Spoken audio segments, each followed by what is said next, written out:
Assalamualaikum warahmatullahi wabarakatuh. Kami dari kelompok 5 akan mempresentasikan materi kami, yaitu kompetensi sosial, kompetensi kepribadian, dan integrasi kompetensi guru. Nah, saya di sini terdiri dari Aulia Anas dan Wirdayani Sulni.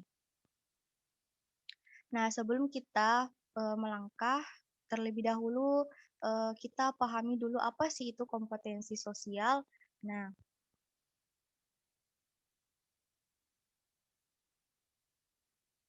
kompetensi adalah seperangkat pengetahuan kognitif atau eh, keterampilan psikomotorik dan perilaku afektif yang harus dimiliki, dihayati, dan dikuasai oleh guru atau dosen dalam melaksanakan tugas keprofesionalan. Kemudian kompetensi sosial adalah kemampuan guru sebagai bagian dari masyarakat untuk berkomunikasi dan bergaul secara efektif dengan peserta didik selama sesama pendidik, tenaga kependidikan, orang tua atau wali peserta didik dan masyarakat sekitar. Nah, menurut Bukhari Almah, tahun 2008, kompetensi sosial adalah kemampuan guru dalam berkomunikasi dan berinteraksi secara efektif dengan lingkungan sekolah maupun di luar lingkungan sekolah. Nah, seorang guru harus berusaha mengembangkan komunikasi dengan orang tua peserta didik sehingga terjalin komunikasi dua arah yang berkelanjutan. Dengan adanya komunikasi dua arah, peserta didik dapat dipantau secara lebih baik dan dapat mengembangkan karakternya secara lebih efektif pula. Selanjutnya, dimensi kompetensi sosial. Nah, dimensi kompetensi sosial ini terdiri atas 3. Yang pertama, bekerja sama dengan pihak lain untuk kepentingan sosial atau madrasah. Kemudian yang kedua, berpartisipasi dalam kegiatan sosial kemasyarakatan. Kemudian yang ketiga, memiliki kepekaan sosial terhadap orang atau kelompok. Selanjutnya, kompetensi sosial guru dalam proses pembelajaran. Nah, dalam Undang-Undang Republik Indonesia Nomor 14 Pasal 10 tentang guru dan dosen dinyatakan bahwa kompetensi sosial guru adalah kemampuan guru untuk berkomunikasi dan berinteraksi secara efektif dan efisien dengan siswa, sesama guru, orang tua, wali, peserta didik, dan masyarakat. Pakar psikologi pendidikan Gardner menyebut kompetensi sosial itu sebagai social intelligence atau kecerdasan sosial. Nah, kecerdasan sosial merupakan salah satu dari 9 kecerdasan, yaitu logika, bahasa, musik, raga, uang, pribadi, alam kuliner yang berhasil diidentifikasi oleh Gardner. Berdasarkan beberapa pengertian di atas, maka kompetensi sosial guru berarti kemampuan dan kecakapan seorang guru dengan kecerdasan sosial yang dimiliki dalam berkomunikasi dan berinteraksi dengan orang lain yakni siswa secara efektif dalam pelaksanaan proses pembelajaran. Selanjutnya, kompetensi sosial yang harus dimiliki guru. Yang pertama yaitu berkomunikasi dengan baik secara lisan, tulisan, maupun isyarat. Kemudian menggunakan teknologi komunikasi dan informasi. Kemudian bergaul secara efektif. Kemudian yang keempat yaitu menerapkan prinsip-prinsip persaudaraan yang sejati dan semangat kebersamaan. Serta yang terakhir yaitu bergaul secara santun. Selanjutnya, karakteristik guru yang memiliki kompetensi sosial. Nah, yang pertama, berkomunikasi secara santun. Les Giblin menawarkan 5 cara terampil dalam melakukan komunikasi dengan santun. Yang pertama yaitu ketahuilah apa yang ingin Anda katakan. Yang kedua, katakanlah dan duduklah. Yang ketiga, pandanglah pendengar. Yang keempat, bicarakan apa yang menarik minat pendengar. Yang kelima, jangan membuat sebuah pidato. Kemudian poin yang kedua yaitu bergaul secara efektif. Nah, bergaul secara efektif mencakup mengembangkan hubungan secara efektif dan dengan siswa. Dalam bergaul dengan siswa haruslah menggunakan prinsip saling menghormati, mengasah, mengasuh, dan mengasihi. Kemudian upaya meningkatkan kompetensi sosial guru. Yang pertama yaitu mengembangkan kecerdasan sosial. Nah, mengembangkan kecerdasan sosial merupakan suatu keharusan bagi guru. Hal tersebut bertujuan agar hubungan guru dan siswa berjalan dengan baik. Berkaitan dengan pernyataan tersebut, Gordon sebagaimana dikutip oleh Suwarti menuliskan bahwa beberapa hal yang harus diperhatikan oleh guru yaitu baik guru maupun siswa memiliki keterbukaan sehingga masing-masing pihak bebas bertindak dan saling menjaga kejujuran. Baik guru maupun siswa memunculkan rasa saling menjaga, saling membutuhkan, dan saling berguna. Baik guru maupun siswa merasa saling berguna, kemudian baik guru maupun siswa menghargai perbedaan sehingga berkembang keunikannya, kreativitasnya, dan individualisasinya. Kemudian yang terakhir, baik guru maupun siswa merasa saling membutuhkan dalam pemenuhan kebutuhannya. Kemudian poin selanjutnya yaitu mengikuti pelatihan berkaitan dengan kompetensi sosial guru. Nah, untuk mengembangkan kompetensi sosial guru hendaknya mengikuti pelatihan-pelatihan berkaitan dengan kompetensi sosial. Namun sebelum itu juga perlu diketahui tentang target atau dimensi kompetensi ini yaitu kerja tim, melihat eh, peluang peran dalam kegiatan kelompok, tanggung jawab sebagai warga, kepemimpinan relawan sosial, kedewasaan dalam berelasi, berbagi, berempati, kepedulian kepada sesama, toleransi, solusi konflik, menerima perbedaan, kerjasama, dan komunikasi. Kemudian poin selanjutnya yaitu beradaptasi di tempat bertugas. Guru dapat bekerja secara optimal di tempat tugas, guru betah bekerja di tempat tugas, kemudian yang terakhir, guru menunjukkan kesehatan kerja di tempat tugas. Selanjutnya, peran guru di masyarakat. Nah, adapun peran guru di masyarakat dalam kaitannya dengan kompetensi sosial diuraikan sebagai berikut. Yang pertama, guru sebagai petugas kemasyarakatan. Guru memegang peranan penting sebagai wakil masyarakat yang representatif sehingga jabatan sekaligus merupakan jabatan eh, maaf guru memegang peranan sebagai wakil masyarakat yang representatif sehingga jabatan sebagai guru sekaligus merupakan jabatan kemasyarakatan. Guru bertugas membina masyarakat agar mereka dapat berpartisipasi dalam pembangunan. Nah, yang poin kedua yaitu guru sebagai teladan di masyarakat. Dalam kedudukan ini, guru tidak lagi dipandang sebagai pengajar di kelas, akan tetapi diharapkan pula tampil sebagai pendidik di masyarakat yang seyogyanya memberikan teladan yang baik kepada masyarakat. Kemudian yang terakhir itu guru memiliki tanggung jawab sosial.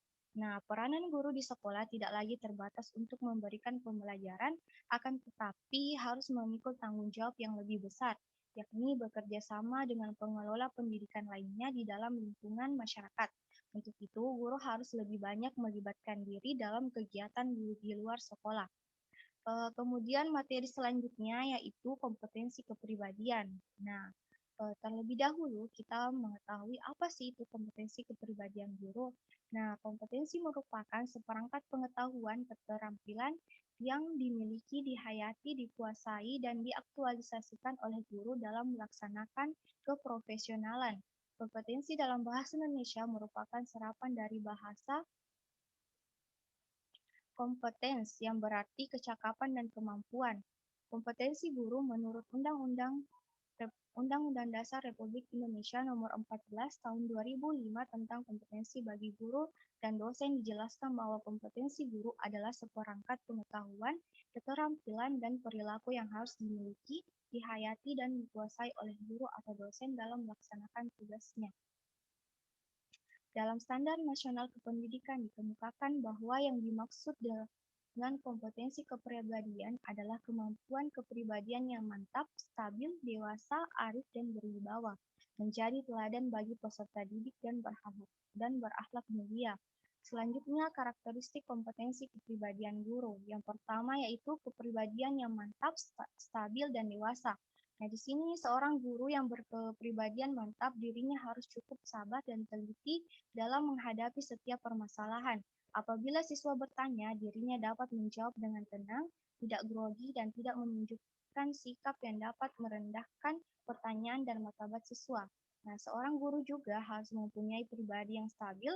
Kestabilan emosi amat diperlukan, namun tidak semua orang mampu menahan emosi terhadap rangsangan yang menyinggung perasaan.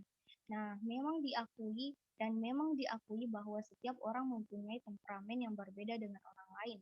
Ujian berat bagi guru dalam hal kepribadian ini adalah rangsangan yang sering memancing emosinya. Nah, emosi menurut para psikolog sebenarnya adalah suatu keadaan psikologis yang mampu mengaktifkan dan mengarahkan perilaku. Emosi ditimbulkan oleh berbagai macam rangsangan, oleh karena itu banyak jenis emosi yang sesuai dengan macam rangsangannya dan biasanya dikategorikan berdasarkan sifat positif atau negatif. Misalnya marah, sedih, kecewa, malu, takut, gugup, ataupun rasa bersalah termasuk dalam kelompok emosi negatif. Sedangkan bahagia yaitu takjub dan cinta merupakan contoh emosi positif. Selanjutnya yang kedua yaitu disiplin, arif, dan berwibawa. Menurut Purwadarminta dalam Hairul Rahman dan Heri Gunawan menjelaskan definisi kedisiplinan secara konseptual. Kedisiplinan adalah sikap mental untuk melakukan hal-hal yang seharusnya pada saat tepat dan benar-benar menghargai waktu. Guru yang memiliki sikap disiplin biasanya akan datang dan pulang tepat waktu. Guru mengajar dengan penuh rasa tanggung jawab, menaati ketentuan yang berlaku di madrasah maupun menjadi teladan dan contoh bagi siswa-siswanya, serta sangat antusias dalam melaksanakan tugas-tugasnya. Kedisiplinan seorang guru juga akan tercermin dari sikapnya dalam menindaklanjutinya tugas-tugas yang diberikan kepada siswa dalam melaksanakan tugas serta amanat yang diembannya. Guru yang disiplin tidak hanya taat ketika ada kepala sekolah. Ketaatan kepada aturan, tugas, dan tanggung jawab adalah karena panggilan hati nurani sebagai sebuah kebutuhan. Kemudian dalam menanamkan disiplin, guru bertanggung jawab mengarahkan dan berbuat baik menjadi contoh, sabar, dan penuh pengertian. Guru harus mampu mendisiplinkan peserta didik dengan kasih sayang, terutama disiplin diri. Untuk kepentingan tersebut, guru harus mampu melaksanakan hal-hal sebagai berikut. Yang pertama, membantu peserta didik mengembangkan pola-pola perilaku untuk dirinya. Yang kedua, membantu peserta didik meningkatkan standar perilakunya. Kemudian yang terakhir itu menggunakan pelaksanaan aturan sebagai alat untuk menegakkan disiplin.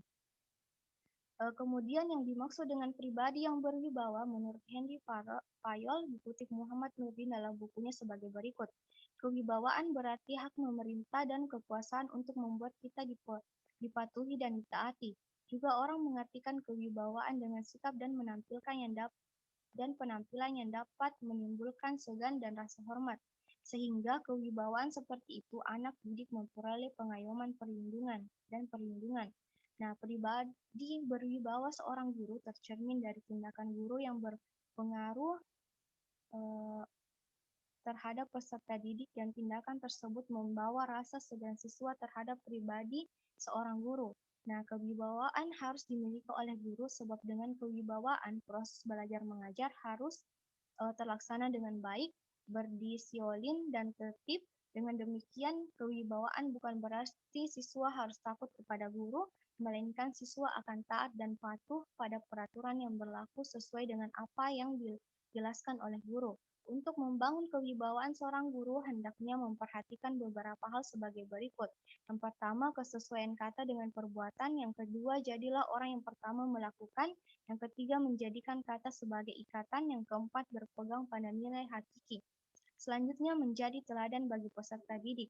Nah, dalam istilah Jawa, guru artinya digugu dan ditiru. Kata ditiru berarti dicontoh atau dalam arti lain diteladani. Sebagai teladan, guru menjadi sorotan siswa dalam gerak-geriknya.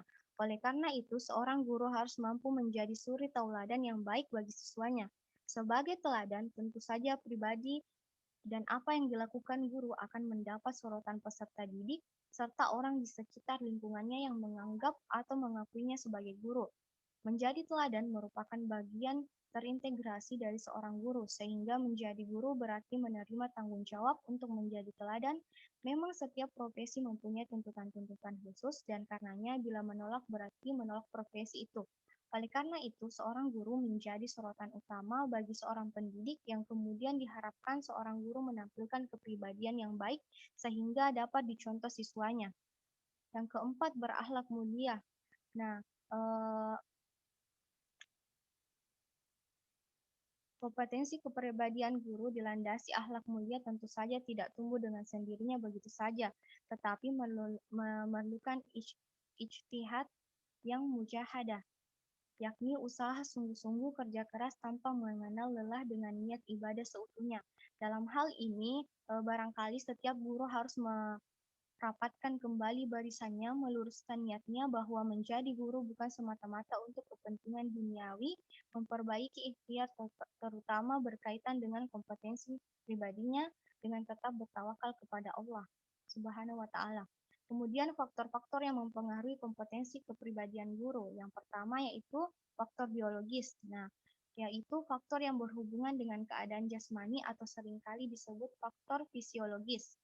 Kemudian faktor selanjutnya yaitu faktor sosial. Nah, faktor sosial di sini adalah masyarakat, yakni manusia-manusia lain di sekitar individu yang mempengaruhi individu yang bersangkutan, termasuk ke dalam faktor sosial ini juga tradisi-tradisi, adat istiadat, peraturan-peraturan bahasa dan sebagainya yang berlaku dalam masyarakat itu. Kemudian faktor kebudayaan. Nah, faktor kebudayaan dimaksudkan di sini adalah kebudayaan yang tumbuh dan berkembang di tengah-tengah masyarakat. Sebenarnya faktor kebudayaan ini sudah termasuk dalam faktor sosial, seperti yang telah diuraikan di atas, namun di sini kita hendak membicarakan kebudayaan dalam skop yang lebih luas, lengkap dengan aspek-aspeknya. Adapun beberapa aspek kebudayaan yang sangat mempengaruhi perkembangan dan pembentukan kepribadian itu antara lain yang pertama nilai-nilai atau value, yang kedua pengetahuan dan keterampilan, yang ketiga adat dan tradisi, yang keempat bahasa. Selanjutnya materi yang ketiga akan dijelaskan oleh teman saya yaitu Aulia Anas. Baik, saya akan menjelaskan materi ketiga itu integrasi kompetensi guru.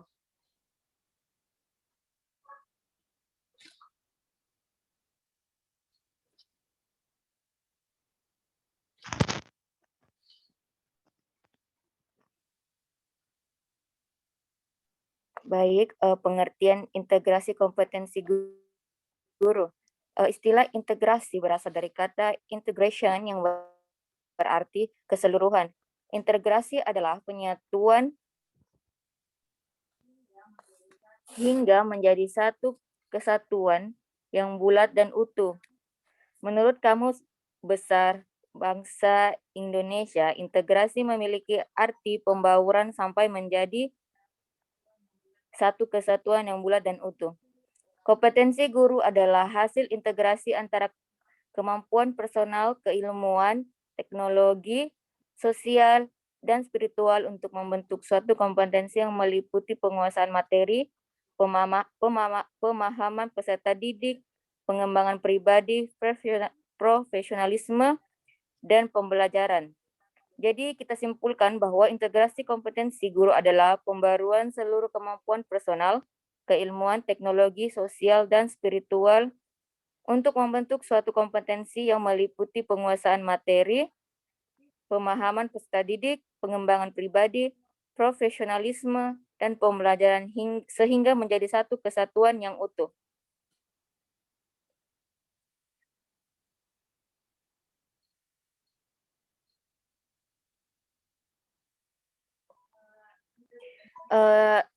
Yang selanjutnya itu adalah integrasi kompetensi guru dapat dilihat pada standar kompetensi, yaitu kompetensi pedagogik, kompetensi profesional, kompetensi kepribadian, dan kompetensi sosial.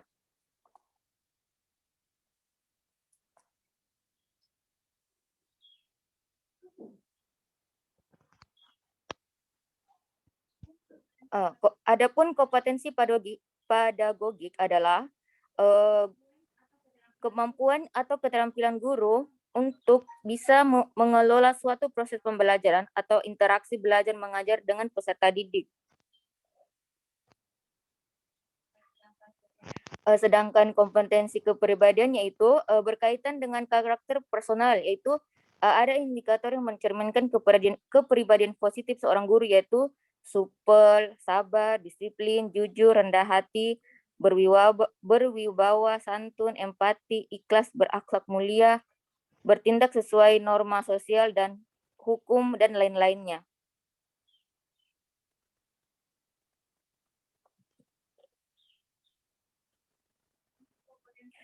Untuk kompetensi profesional guru adalah kemampuan atau keterampilan yang wajib dimiliki supaya tugas-tugas keguruan bisa diselesaikan dengan baik.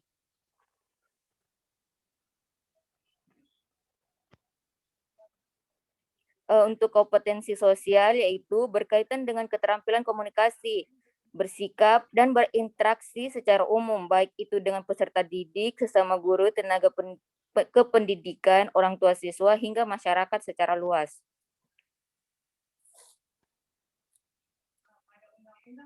Pada Undang-Undang Nomor 14 Tahun 2005 Pasal 8, terdapat beberapa hal wajib yang harus dimiliki oleh guru. Yang pertama itu kualifikasi akademik minimal lulus jenjang pendidikan sarjana atau diploma 4. Yang kedua itu kompetensi yang akan ditekankan lagi pada saat pendidikan profesi guru. Yang ketiga itu sertifikat pendidikan diberikan setelah melaksanakan sertifikasi guru dan dinyatakan sudah bisa memenuhi standar profesional. Yang keempat itu sehat secara jasmani dan rohani. Yang kelima memiliki kemampuan untuk mendukung terwujudnya tujuan pendidikan nasional. Sekian presentasi dari kelompok kami. Mohon maaf apabila ada kekurangan. Saya akhiri. Wassalamualaikum warahmatullahi wabarakatuh.